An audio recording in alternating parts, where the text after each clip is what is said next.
다시 한번 기도하겠습니다. 하나님 감사합니다. 영광과 찬양을 주님께 돌리게 해주셔서 감사합니다. 이 시간 말씀을 받을 때 우리의 마음속에 성령께서 친히 마음판에 말씀을 새겨 주시옵소서. 예수님 이름으로 기도드립니다. 신년 수련의 시리즈 설교로 야곱 이야기를 시작을 했습니다. 오늘은 이제 세 번째 시간입니다.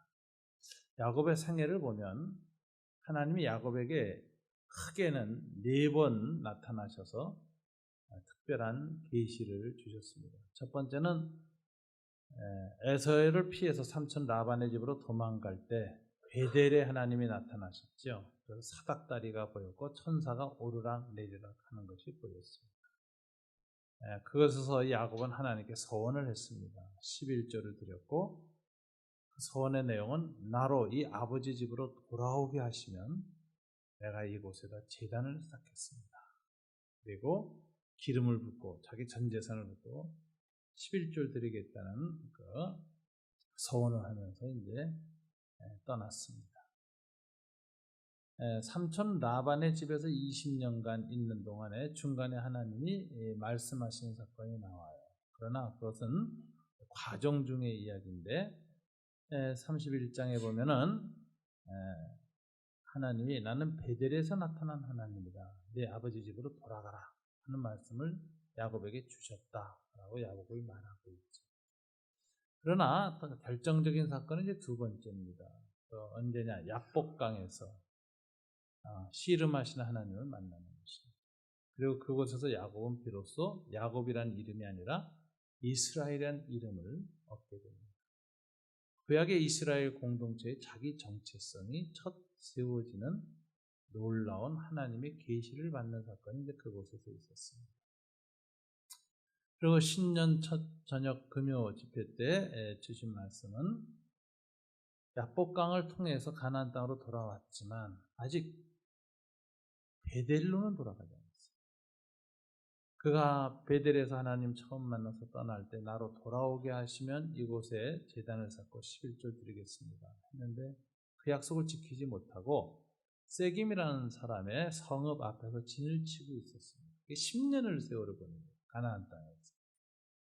그러다가 그곳에서 딸 디나가 강간을 당하고 형제들이 잔혹한 보복을 행함으로써 가나안의 모든 도시민들의 연합군이 형성되고 야곱의 집안을 멸절시키려는 가나안 전쟁이 일어나죠. 그래서 야곱이 감당할 수 없어서 다 온 가족이 죽게 되어서 전전긍긍하고 있을 때 하나님이 나타나서 베델로 올라가라 라고 말씀하세요. 이게 이제 세 번째 큰 하나님의 계시인데 베델에 올라와서 그의 온 가족이 우상을 다 버리고 헌신하며 가족이 함께 하나님 앞에 섰을 때 하나님이 나타나셔서 그를 축복하셨습니다. 근데 그 축복 중에 놀라운 것은 그가 받단 아람에서 돌아오매라는 표현이 나오는 거예요. 그 전까지는 돌아온 걸로 인정 안 한 겁니다. 가나안 땅에 와서 보낸 10년의 세월 돌아온 걸로 주님이 계산 안 하세요.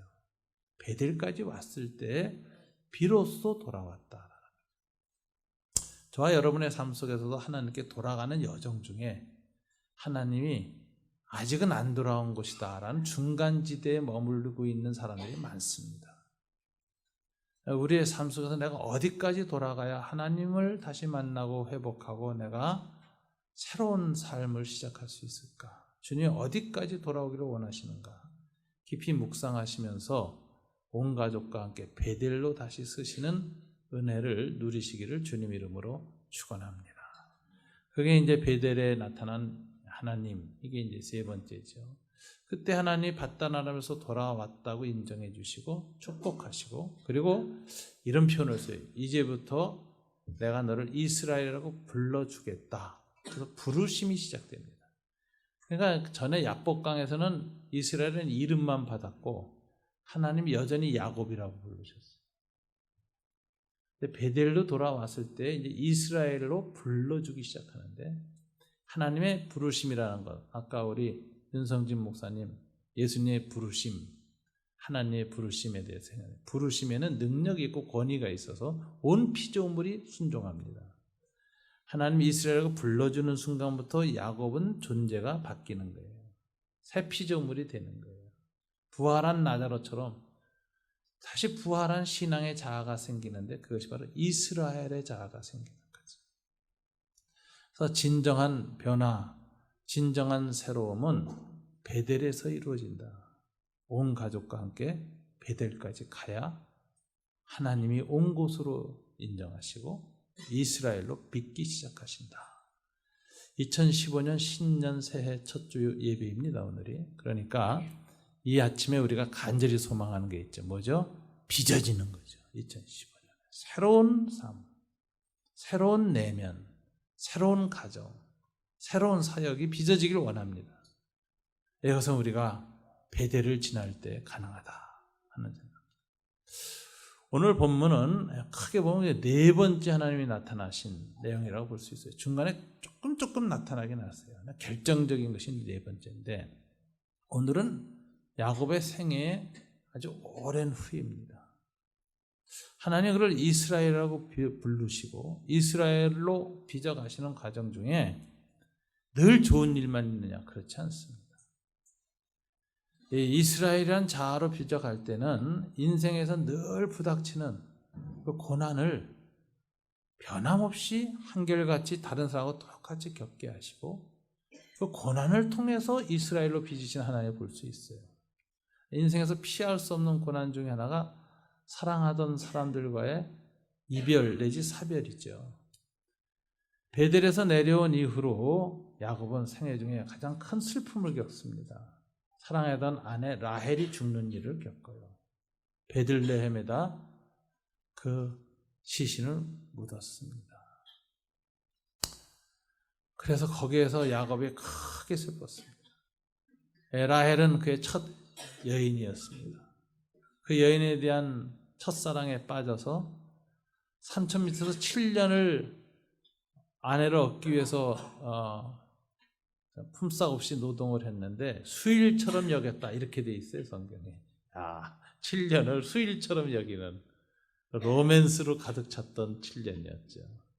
그런 여자였어요. 자식이 못 낳아가지고 딴 사람들이 계속 자식을 낳고 맨 마지막에 겨우 라헬이 자식을 낳았는데 요셉이. 그리고 이 라헬이 나중에 사망을 당합니다. 베들레헴에서. 시체를 묻어요. 그러니까 아마 제 생각에는 이렇게 사랑했던 아내를 제일 먼저 떠나보내게 되었을 때 야곱은 정말 날개 꺾인 그 새처럼 고통스러웠을 겁니다. 그 아픔을 하나님의 은혜로 잘 감당하고 계속 믿음의 진행을 나가는데 야곱은 이때쯤 돼서는 이제 이스라엘의 지도자, 언약의 아버지라는 이 지도자 상이 생겨요. 그래서 자기의 슬픔 가지고 스스로 무너질 수가 없어요. 내가 무너진 공동체가 무너집니까? 어떤 슬픔, 아픔이 와도 공동체를 위해서 굳건하게 믿음의 사람으로 살아가야 합니다. 무리를 끌어야 합니다. 그래서 이제 슬픔 가운데서 그 생애를 이어가는데 더 큰 아픔을 당하죠. 그 라헬 사이에서 나왔던 참 너무 이쁜 아들 요셉이 어느 날 죽었다는 소식을 형제들로부터 듣습니다. 사자가 뜯어먹었다고 피 묻은 옷 조각을 갖고 왔어요. 형제들이 요셉을 시기해서 애굽의 노예로 팔아버렸지만 이걸 몰랐죠. 그러니까 야곱은 마지막 가장 사랑했던 여자 사이에서 낳은 그 아들마저 또 죽는 아픔을 겪습니다. 이 아들이 먼저 죽는다는 거 아무도 겪고 싶지 않은 아픔이죠. 정말 못 견디는 것이죠. 그래서 요셉의 그 베델 이후의 생애에 전체적으로는 평탄한 삶을 살았고 위기 없이 부족은 번성으로 나아갔지만 개인적으로는 정말 가슴이 무너지는 많은 아픔을 겪습니다. 우리 생애 중에 사별이나 이별이라는 건 사람이 사는 동안에 피할 수가 없는 일입니다. 사랑했던 사람들을 우리는 언젠간 떠나야 보내야 합니다. 홀로 남겨지는 아픔과 비탄을 겪어야 됩니다. 하나님께서는 그런 것들을 다 사용하셔서 야곱을 변화시키는 모습을 볼 수 있습니다. 그래서 오늘 본문에쯤 이르게 되면은 야곱의 노년인데요. 이때쯤 되면 그 팔려갔던 요셉이 나이 30이 되어서 총리 대신이 돼서 이제 야곱을 초청하는 배경에서 오늘 본문이 등장하는데 야곱의 노년이에요. 그런데 이 노년의 야곱의 모습을 가만히 보면 그 성화된 부분이나 성숙한 모습이 그 아버지 아브라함이나 이삭보다 훨씬 낫습니다. 더 깊이 성숙되어 있어요. 그 어디에서 할 수 있느냐? 오늘 본문에 보니까 하나님이 야곱한테 나타나시는데 왜 나타나셨는가? 우리가 알 수 있습니다. 첫째는 이 장소가 브엘세바입니다. 브엘세바라는 곳은 어떤 장소냐?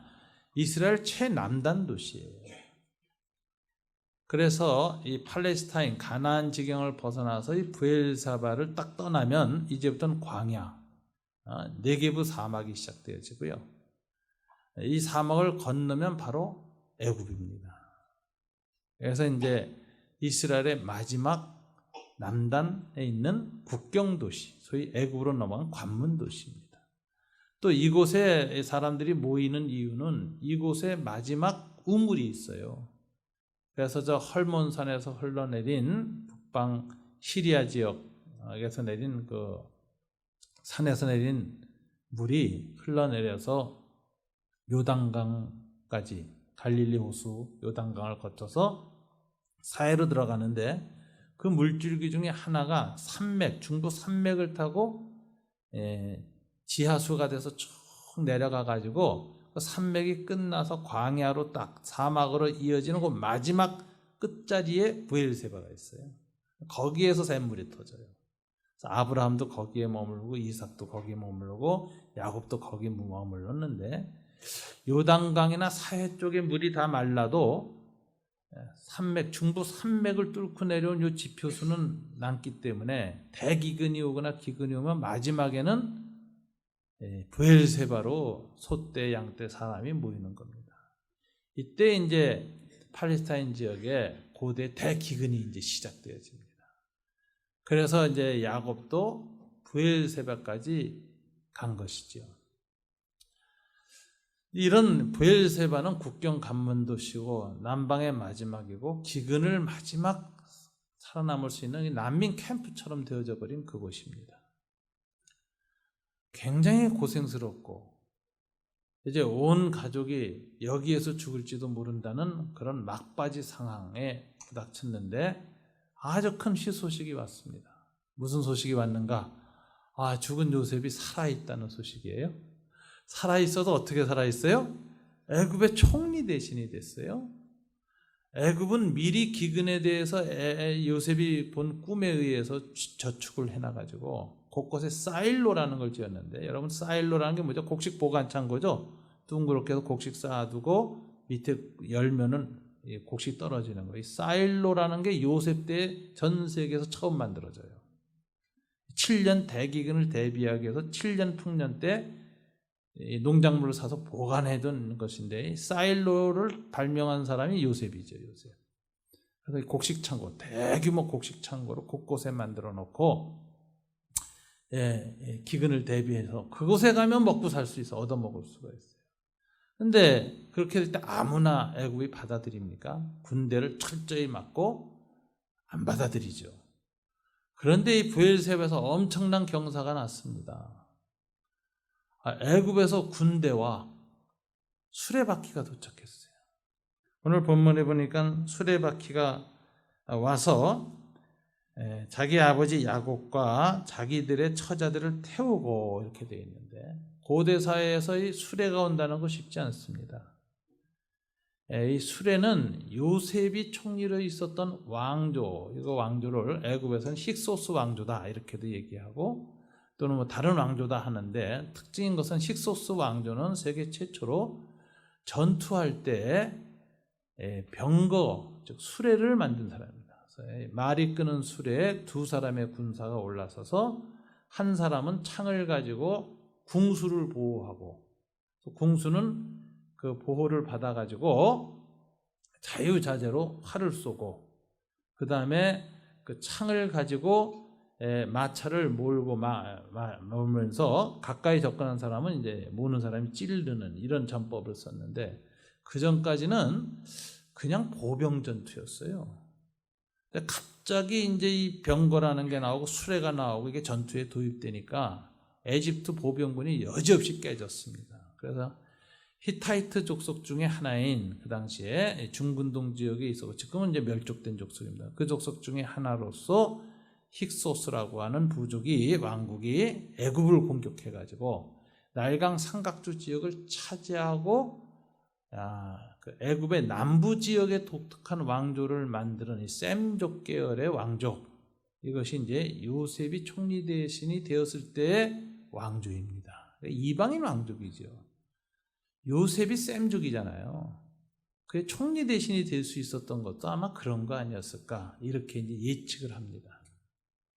이렇게 해서 이제 요셉이 됐는데, 요셉이 이 바로에 의해서 총리 대신이 될 때가 두 가지를 받아요. 여기 인장, 도장이 있죠. 도장을, 국무총리 도장을 받고 2인자. 그 다음에 수레를 받는데, 그 수레가 창세기 보면 버금 수레를 받았다 이렇게 되어 있어요. 창세기 읽어도 그런 기절은 생각 안 나죠? 버금 수레라는 게 뭐냐? 으뜸 수레 다음에 버금 수레예요. 으뜸 버금. 그러니까 2호차예요. 2호차. 그러니까 요셉이 그 수레를 받았는데, 오늘 이제 야곱한테 수레를 보내잖아요. 자기 아버지 모셨는데 뭘 보냈을까? 저는 성경에는 없지만 이거 2호차 왔다. 그러니 이 난민 캠프 브엘셉에서 대경사가 났습니다. 야곱의 족속은 이 70인인데 전부 애굽 영주권을 받았고, 한꺼번에 집단으로. 그를 모셔가기 위한 호송 행렬이 애굽에서 군대에 함께 왔고, 의리의리한 버금 수레와 다른 수레들이 와가지고 아버지하고 나머지 처자들, 여자들을 다 태우고 호위해서 70인이 애굽으로 입국하기 위한 절차가 벌어지는 거예요. 내일이면 떠나는 겁니다. 고대의 그 상황 속에서 얼마나 그 큰 경사고 하나님의 도우심이고 감사하면서 할렐루야, 하나님 우리 아들을 통해서 이렇게 살 길을 열어주시는구나 하고 막 아무 생각 없이 건너가야 되는데, 여기 놀라운 모습이 보여요. 야곱이 애굽으로 넘어가기를 두려워했다. 덜컥 넘어가지 않습니다. 두려워합니다. 이 두려움이 너무 심하니까 하나님이 그 밤에 브엘세바에서 밤에 이상 중에, 환상 중에 탁 나타나셔서 야곱아 애굽으로 내려가기를 두려워하지 말라 이렇게 말해요. 근데 이 두려워함이라는 게 이게 굉장히 중요한 겁니다. 이게 야곱의 신앙의 이제 마지막 열매 같은 거예요. 두려움. 여러분, 이것이 아브라함과 이삭하고 비교해 보면 아주 탁월한 성숙도입니다. 아브라함과 이삭은 무슨 일을 겪었죠? 가나안 땅을 약속의 땅이라고 받고 들어왔어요. 그런데 들어왔는데 그 땅에 기근이 또 들었습니다. 그 당시에도. 그러니까 아브라함과 이삭은 어떻게 했습니까? 판단이 빠르죠. 여기 일단 죽는구나. 이거 원래 우리 원주민 땅도 아니고 조상 땅도 아니고 소유된 땅도 하나도 없고 우린 유목민인데 건너가자. 애굽으로 탁 건너갑니다. 아브라함 애굽으로 건너가서 무슨 일 겪었죠? 아브라함과 이삭하고 똑같이 겪은 일이 있어요. 아내 뺏기는 일. 그리고서는 그 아내가 사실은 사촌 누이고 다 누이죠. 그런데 와이프라고 말 안 하고 내 여동생입니다 이래. 그래서 바로한테 매형 대접받아. 그러면서 살 길을 찾은 거예요. 남편이라 그러면 여자를 이쁘니까 여자를 뺏겨서 남편 죽이거든요. 그럼 멸족을 당하니까 아내도 살고 나도 사는 길은 오빠 노릇하는 거예요. 그래가지고 바로의 궁전으로 여자가 들어가는데, 세상에 이런 남자가 무슨 믿음의 조상입니까? 쫄짱부지. 아내 팔고 살라고 그냥. 참 이런 모습을 보였어요. 거기서 정말 패가망신하는 건데, 하나님이 바로의 궁전에 나타나시고 바로의 꿈에 나타나셔가지고 경고를 하셔가지고 바로가 깜짝 놀라서, 야 이 여자 건드리던 우리 집안이 대재앙을 걸리겠구나. 그러고 알아가지고 아브라함을 불러서 이 여자 네 부인이지? 아, 네 그렇습니다. 왜 이걸 나한테 말을 안 해서 우리 집안에 재앙이 임하게 하느냐. 그러니까 이 바로 입장에서는 이 아브라함은 신을 모시는 자고 신이 직접 관여한 인물이니까 대무당이에요. 무당의 아내 뺏으려다가 대재앙 만날 판이었다. 아주 재수 없는 놈아 빨리 가라. 내가 빨리 떠나도록 하여튼 내가 돈도 주고 할 테니까 빨리 줘. 그래가지고 금은 재물을 풍부하게 줘서 애굽에서 돌려보내요. 그래서 애굽에서 나올 때 이 아브라함을 보면 거부가 돼서 나옵니다. 하나님이 도와주지 않았으면 아주 그 비참한 꼴을 당할 수밖에 없었는데 하나님이 함께 하셔서 겨우 살아서 나오죠. 그래도 그 애굽에서 갔었던 게 평생의 재앙이 되죠.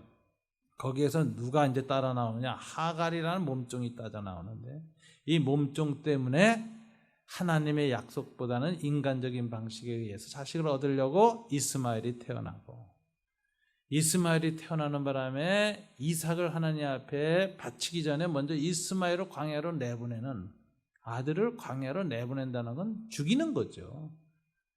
그런 고통을 겪습니다. 그 아들도 하나님이 지켜주셔서 아랍 족속의 조상이 돼서 지금까지 이렇게 번성하게 된 거지. 아브라함 하나님이 지켜주지 않았으면 그가 행한 일들 때문에 정말 인생의 큰 재앙과 아픔과 고통을 내내 겪게 되는 사람입니다. 그러니까 그 애굽으로 내려간다는 것이 하나님의 약속에 대한 믿음이 없이 쉽게 눈에 보이는 대로 이익 따라 선을 넘어간 거예요. 이 죄를 이삭도 똑같이 지어요. 또 기근이 오니까 아버지한테 배운 게 그거고 아내를 누이라고 말하는 것도 똑같이 배우고 그것도 하나님 도움으로 겨우고 그 아비멜렉이라는 블레셋 왕 아비멜렉은 그 파라오처럼 고유명사가 아니라 저겁니다. 그 직책이에요. 블레셋 족속의 왕은 대부분 아비멜렉이라고 불러요. 아비멜렉 1세 2세죠. 그래가지고서는 거기도 그냥 그런 일을 겪었다가 이제 애굽에 내려갔다가 또 와서 이제 그런 일을 블레셋 족속가 겪어나가면서 아주 위기를 만나고 하는데 그런 실수를 계속합니다. 근데 야곱은 지금 나이쯤 돼서 좀 달라요. 그럼 야곱은 항상 무슨 생각했냐면 이 가나안 땅은 하나님이 아브라함과 이삭에게 약속으로 준 땅이고 이 땅을 믿음으로 붙들고 사는 게 신앙인데 아버지 아브라함과 이삭이 쉽게 이걸 놓고 애굽으로 갔어요. 근데 야곱은 이 땅이 하나님이 주신 축복의 땅이라는 믿음이 있었기 때문에 이 땅을 받게 될 장자 에서보다 내가 받고 싶어서 아버지를 속이면서까지 그 약속을 지었거든요. 그래서 이제 에서의 핍박을 받아서 망명 가고 도망가게 되는데 망명 도망하는 중에 베델이라는 곳에서 하나님 체험을 하고 나니까 하늘 문이 열리고 사닥다리가 놓이고 천사가 오르락내리락한다. 이것을 광야 지성소라 그래요. 광야에서 어느 한 지역이 갑자기 하늘로 통하는 지성소로 변한 거거든요.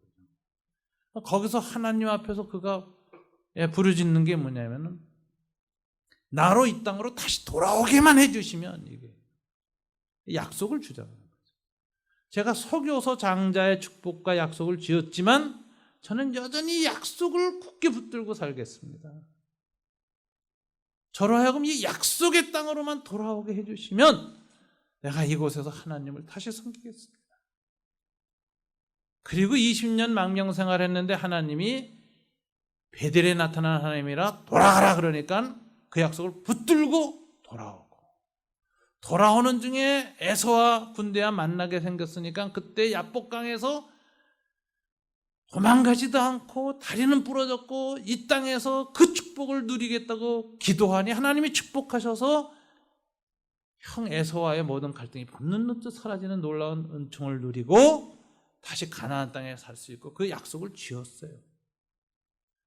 세겜에서 큰 한나로 멸절당했을 때도 도망가지 아니하고 베델에 올라가서 하나님 앞에 그 약속을 주장했더니 하나님이 축복하셔서 또 추격하던 사람들 속에 하나님의 큰 두려움을 주셨다 그래요. 이거는 하나님이 전쟁에 개입할 때는 상대방의 신적 공포를 주는 거예요. 그래서 그 표현이 주로 적들의 마음이 물처럼 녹았다 하는 표현이 나오는데, 여리고 성에서도 그런 일이 일어났고, 기드온이 300 용사하고 미디안하고 싸울 때도 적들의 마음이 물처럼 녹았고, 공포에 사로잡혀서 서로가 쳐서 죽였다 그래요.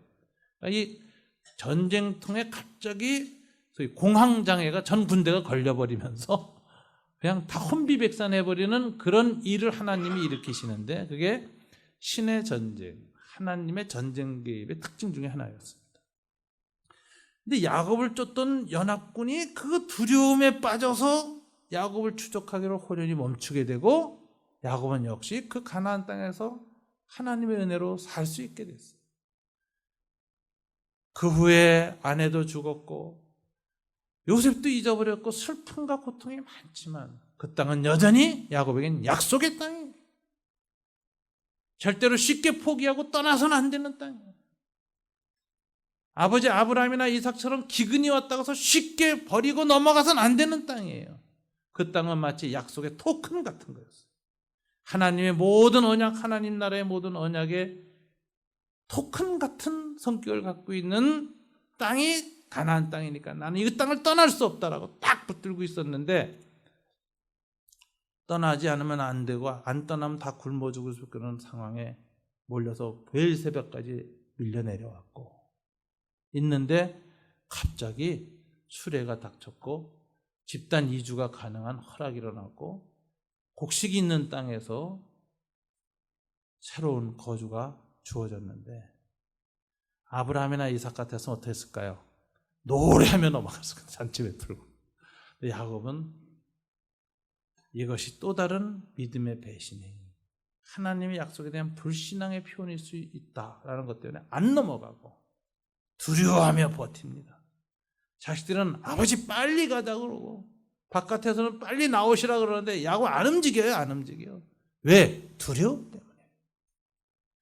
여러분, 야곱의 이 두려움은 야곱이 노년에 얼마나 거룩해졌는가. 쉽게 눈에 보이는 이익 따라가기를 두려워했다. 쉽고 편한 길로 나아가기를 두려워했다는 거예요. 선택한 모두가 좋아할 그 일을 택하기를 두려워했다는 거예요. 무엇 때문에?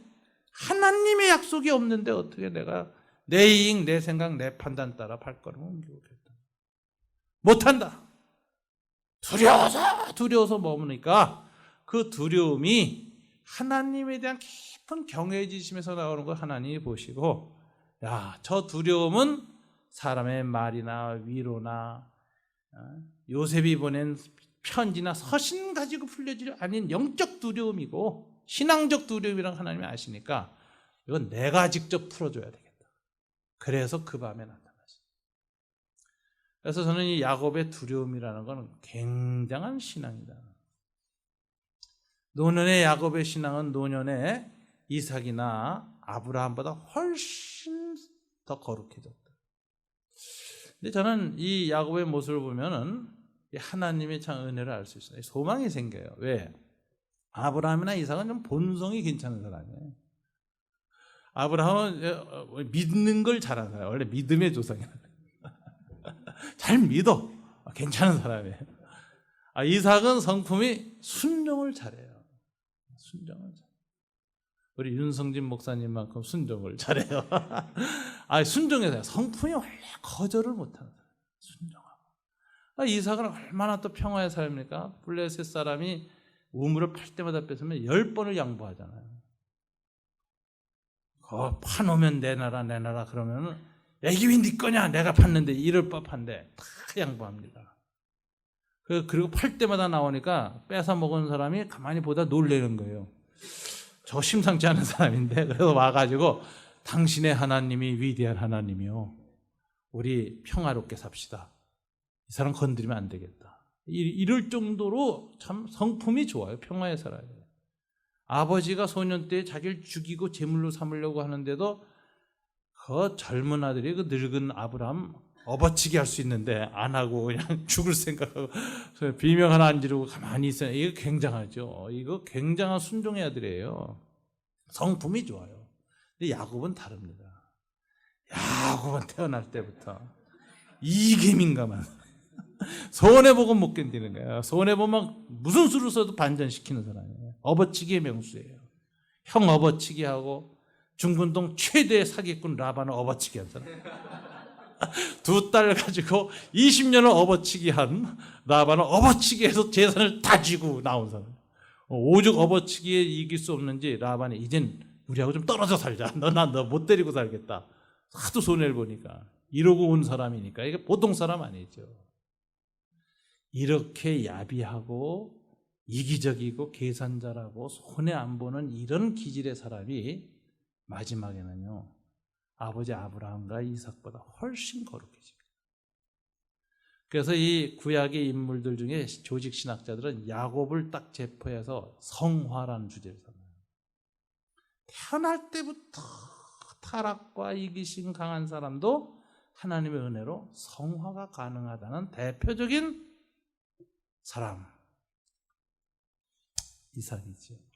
야곱이죠. 여러분, 여기에서 우리가 소망이 있습니다. 여러분이 아무리 본성이 좀 나빠도 본성이 별로 좋지 못해도 하나님은 변화시켜요. 우리를 바꾸실 거예요. 그래서 성화에 대한 소망이 있는 거예요. 나 같은 놈은 안 돼. 나는 이 죄는 나 평생 갈 것 같아. 이런 사람. 아니요. 평생 안 갑니다. 하나님께 맡겨보세요. 뼈를 꺾어서라도 고쳐주십니다.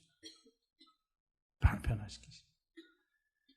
이 야곱의 마지막을 보면 하나님의 말씀과 약속에 대한 믿음이 얼마나 깊어졌는지, 눈앞에 큰 이익이 와도 이제는 그렇게 이익에 민감했던 사람이 절제할 줄 알고 포기할 줄 알고 눈앞에 좋은 길 썩 건너 떠나가는 것을 두려워할 줄 압니다.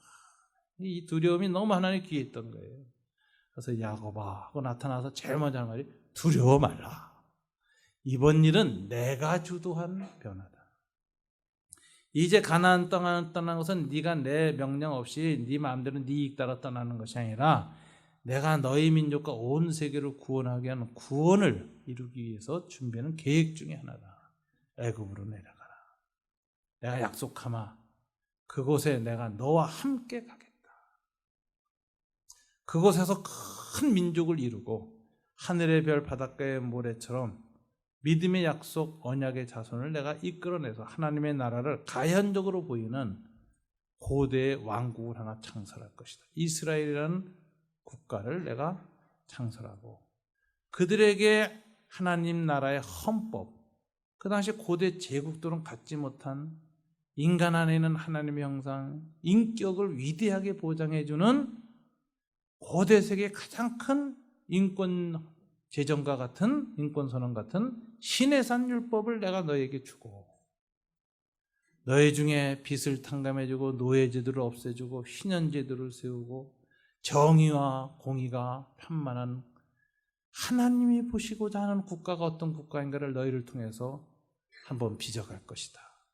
그 계획을 위해서 내가 애굽 땅으로 너를 불러들이는 것이고 그곳에서 너희 70인이 내려가는데 큰 민족을 이룰 수 있도록 내가 인큐베이터처럼 만드는 고센 땅으로 너희를 이끌 것이다. 그러니 두려워 말라. 내가 너와 함께 갈 것이다. 이렇게 약속을 해주세요.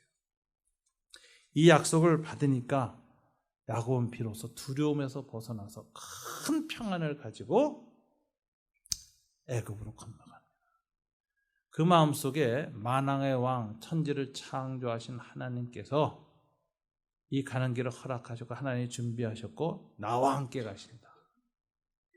나는 단순하게 가난한 자로서 기근을 만나서 난민 공동체의 수장으로서 거지 대장으로 가는 게 아니라 하나님이 함께 하시고 하나님이 다시는 하나님 나라 하나님 왕국의 대사로서 그분의 통치를 대행하며 애굽으로 간다라는 이런 자아가 생겼어요.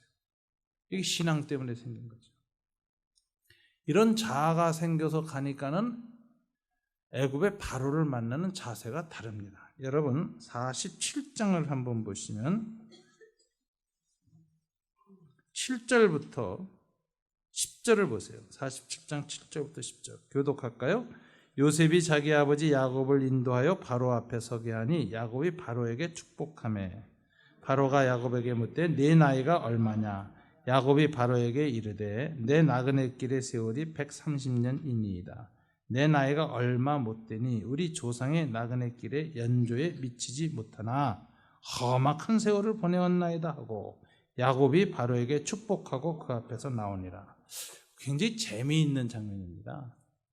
고대 이 애굽의 바라오는 오늘 오바마, 푸틴, 시진핑의 권력을 다 합친 것 같은 당대 세계 최고의 유일 강대국이거든요.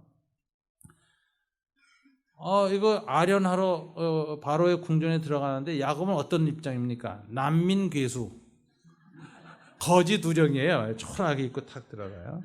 둘이 딱 마주쳤어요. 근데 고대 사회에서 축복을 한다는 거야. 다 손들고 축복하는. 축복은 누가 하는지 아세요? 강자가 하는 거예요. 웬만한 사람들은 이 바로 궁전에 들 때는 막 덜덜덜덜 따면서 황공부지로소이다 이러고 들어가야 되는데 야곱은 탁 들어가서 탁 바로요 내가 당신을 축복하노라 이러는 거예요. 그러니까 바로가 저 영감 좀 이상하네. 저 나이를 많이 먹어서 망령이 들었나 그래가지고 묻는 게 뭐예요? 네 나이가 얼마냐? 이상하니까 야곱이 내 나이 130인데 젊지? 이 당시에 130은 좀 젊었어요. 내가 아직 연한이 얼마 안 됐다. 130세다. 그런데 내 나이는 얼마 못 되나 우리 조상의 나그네 길에 열주에 미치지 못하나 더 오래 산 사람들 많아. 험악한 세월을 보내었어. 라고 하면서 다시 아무 말 안 하고 어떡하죠? 야곱이 바로에게 다시 축복하노라 하고선 나왔다는 거예요. 그러니까 바로가 막 얼떨떨해서 야, 저 영감 참 이상한 영감이 와 있다. 근데 여기서 보세요. 세상의 모든 권력과 부와 앞에서 야곱은 조금 더 우리 젊은 애들 말로 쫄지 않았어요. 너무 당당한 자. 그래서 어떤 생각이에요? 당신이 내 축복을 받아야 된다. 왜? 나는 하나님의 축복권을 가진다. 하나님 나라의 백성이고 하나님께 나와 동행하셔서 들어와서 나를 받아들이면 너희가 잘 될 거다. 축복하노라. 이거 굉장한 자예요. 요거하고 똑같은 자를 우리가 사도행전에 사도 바울에게서 봅니다. 사도 바울이 마지막 로마로 가기 전에 체포당해요. 그래서 이 로마로 떠나는 그 마지막 팔레스타인의 항구 도시에 그곳에 있는 감옥에서 2년 동안 이제 감옥의 지하 감옥에서 이제 재판을 기다리면서 이제 호송되고 있습니다. 황제에게 상소했기 때문에 로마로 가기 전에 이제 지방에서 팔레스타인 지방에서 이제 예비 신문을 하는 장면이 나오죠. 아그리빠 왕도 왔고 총독도 와 있고 이런 모든 사람이 왔는데 이 사람들이 다 바울이라는 사람이 잡혀서 재판을 받는다 황제한테 직접 상소했다 그러니까 그 예비 신문할 때 너무 궁금했어요. 저 사람도 어떤 사람이냐. 소문이 엄청나게 난 사람이거든요. 팔레스타인 지역에. 그래서 도대체 어떤 놈인가 하고 구경하려고 다 왔는데 그 마지막 신문 장면에 보면 왕들이 모였는데 그 옷이 얼마나 찬란했습니까? 그 당시 로마의 황제 기부인들이 쫙 앉아 있는데 바울은 쇠사슬에 끌려나갔어요. 사도행전 20장 그 이후에 보면 마지막에 이제 바울이 이렇게 얘기합니다. 쇠사슬에 끌려와가지고 내가 왜 이렇게 고소당했는가 설명하는 거야. 피고인 진술이라는 거죠. 진술을 하면서 내가 예수를 핍박하고 이단이라고 믿고 그러고 다녔고 나는 참 유대의 명문인 율법가의 제자로 정말 태어나서 가말리엘의 문화에 있었던 유명한 율법 청년 지도자로서 하다가 또 대제사장으로부터 직접 공문을 받아서 그 나자렛 이단들을 잡아 죽이기 위해서 다마스커스로 내려가고 있었는데 갑자기 길에서 내가 빛을 보았다. 빛을 보는 순간에 정말 나가 떨어져서 말에서 떨어져 내려왔는데 그 빛 속에서 사울아 사울아 어째 네가 나를 핍박하느냐 하는 소리를 듣고 보니 그분이 바로 예수셨다. 그날 빛이 오는데 나만 빛을 받고 소리는 사람들도 다 들었다. 다른 사람은. 그래서 그날 그 체험을 통해서 내가 핍박하는 예수가 단순한 나자렛 이단이나 신흥 종교 괴수가 아니라는 걸 알고 그분이 메시아라는 걸 깨닫게 돼서 하나님이 우리 조상들에게 오래전부터 예언해왔던 메시아가 바로 나자렛 예수라는 인물로 왔다는 사실을 내가 그때서야 알게 되었다. 그래서 내가 그때부터 나자렛 예수가 전한 이 죄를 용서하고 십자가에서 우리 죄를 죽으신 이 복음을 전파하느라고 다니다 보니까 유대 율법주의자로 갈등이 붙어가지고 지금 내가 이렇게 고소를 당해서 이렇게 쇠사슬을 찬 인물이 되었다. 그러면서 갑자기 바울이 큰 목소리 이렇게 만나 아그리빠 왕이요 그래요. 근데 저는 그때 제 상상을 합니다. 그냥 바울이 흥분해가지고 쇠사슬을 번쩍 들었을 거라고 생각해요. 짜랑 하는 쇠사슬하는 소리가 나고 번쩍 들면서 이렇게 말한다. 내가 이렇게 쇠사슬에 묶인 것 외에는 당신이 나와 같이 되기를 원하나이다. 굉장한 자아죠. 얼마나 건강한지. 내가 제수의 신분을 있지만 당신이 부럽지 않다. 당신이 왕복을 입고 화철나란 옷을 입고 지금 이 자리에 앉아있지만 당신이 나와 같이 되기를 원하나이다. 악 하는데 거기에 그냥 그 재판하던 모든 사람이 다 하거든. 단단히 미쳤구만. 한 사람 벨릭스가 그래요. 저지 단단히 미쳤구만. 저 초라한 놈이 쇠사슬을 쩌렁쩌렁 하면서 이렇게 된 거 외에는 당신이 나와 같이 되기를 원하나요. 저와 여러분이 세상을 살 때 그렇게 살아야 되지 않을까요?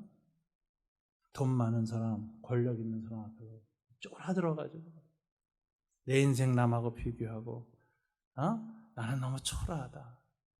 그래서 주님 바라볼 때도 표정이 항상 참 주님 정말 1억입니까? 나한테 왜 이렇게 대하시죠? 이런 게 아니라 쇠사슬을 쩌렁쩌렁 그 지하 감옥 재판소에서 쳐들어 흔들면서 강한 자아와 긍정적인 자기 삶에 대한 만족과 기쁨 속에서 부러움이 없는 그런 마음의 즐거움 속에서 말이야. 당신이 나와 같이 되길 원합니다. 저와 여러분이 새 이렇게 살길 원합니다. 마틴 루터가요. 그 보롬스라는 곳에서 이제 마지막 종교회의를 해요. 거기서 이제 이단 규정받으면 죽는 겁니다. 제자들이 보롬스에 가지 말라 그래요. 왜냐하면 그 전에 위클리프나 후스 종교재판하자고 불러서 무사히 귀환시키겠다고 황제가 약속해놓고도 재판한 다음에 약속을 어기고 불에 태워 죽였어요. 화형으로. 그러니까 루터를 부르니까 루터도 그렇게 될까봐 주변 모든 사람이 가지 말라 그럽니다. 근데 루터는 얘기해요. 보롬스 씨의 지붕의 기아가 다 마귀로 변해 온다 하더라도 나는 가겠다. 왜? 나는 진리를 증거할 기회가 제국 의회 앞에서. 그래서 그때 신성 로마 제국 칼 황제가 신성 로마 제국의 모든 선제후들과 귀족들이 다 제국 의회로 모였고 거기서 루터와 그 다음에 바티칸에서 온 신학자들이 모여서 종교 재판하는 걸 다 관장하고 마지막 황제가 판단하기로 해가지고 의회를 소집했습니다. 그러니까 이제 루터가 입성하는 날 또 모든 사람들이 저거 도대체 어떤 놈인가 온 제국을 뒤집어 놓고 제국을 짓건 종교 때문에 양분시키고 신성 로마 제국이 둘로 깨지게 생겼거든요. 종교 전쟁이 일어나게 생겼으니 저 인물이 얼마나 대단한 인물인가 다 관심 있게 봤어요. 루터가 들어오는데 보니까 키도 작고 똥똥하고 수사 출신인데 아주 보잘것없어요. 독일 사람이 그 당시에는 요즘 말하는 한국에서는 강원도 뭐 이런 식으로 좀 이렇게 좀 후진대였거든요. 이태리, 로마, 그리스 이쪽이 아주 강원도가 변방인 것처럼 그 당시 독일이 변방이었거든요. 독일에서 온 수사 출신인 한 사람인데 아주 형편없이 보잘것. 기세가 등등하고 눈빛이 형해야 그렇지 않습니다. 아주 잔뜩 주눅 들어서. 시골 촌놈이 와서 이렇게 보니까 제국의 의회에 어리으리한 사람들 앉아있는가 하면 황제 앞에서 이렇게 쭈그러들었죠. 첫날 묻습니다. 루터요. 그 앞에 이제 루터의 책이 다 쌓여 있었어요. 여기 있는 이 모든 책과 책들을 자네가 저술했는가? 네. 이걸 철회할 용의가 있는가? 여러분 어떻게 했을 것 같아요? 의외죠, 루터가. 생각 좀 해보겠습니다. 이렇게 대답해요. 첫날. 그러니까 그때 김이 싹 샌 거예요, 제국에. 아이, 별거 아니네, 저거. 이거 뭐 별거 아니구만. 그래서 돌아가 있게. 그래서 돌아갔어요. 루터가 이제 밤새도록 기도하는 얘기가 나오죠. 숙소에서. 그 다음날 아침에 만났는데 딴 사람이 돼서 나타났어요. 내 양심은 이 책과 연결되어 있습니다. 저는 하나님 앞에서 절대로 이거를 거절할 수 없습니다. 이게 이렇게 되면 이제 제국이 캐톨릭과 개신교로 이제 갈라지는 거니까 황제도 얼굴이 파래졌어요. 처리할 용의가 없는 거 없습니다. 어떤 전기에는 이제 루터가 그렇게 고백하고 나서 하나님, 제가 여기 있나이다. 즉 사무엘이나 모든 구약의 선지자들이 하나님을 부르셨으면 주여 제가 여기 있나이다. Here am I 이렇게 기도하거든요. 그 기도를 했다는 어떤 전기도 있어요. Here am I. 주여 내가 여기 있나이다. 기도했다 그래요. 그래서 내 양심은 성경을 딱 올려놓고 성경과 연결되어져 있습니다. 나는 절대로 번복할 수 없습니다.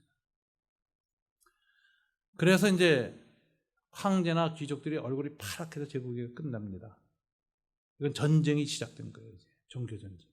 제국은 이제 드디어 붕괴되는 거죠. 그러는데 루터를 감옥에 갖다 딱 집어넣었어요. 숙소로. 근데 숙소로 그렇게 마지막 말하고 들어온 루터가 이제 어떤 모습을 보였을까요? 저는 그 장면에서 루터 전기 있다 그 장면에서 아주 감동을 받았어요. 저라면 어떻게 했을까? 딱 들어와서 이랬어요. 주여, 이제는 주님의 손에 맡깁니다. 할 일은 다 했는데 이제 목숨은 주님 뜻에 있습니다. 주님 의뢰합니다. 이러고 간절히 기도했을 것 같은데 루터는 기도 한마디 안 해요.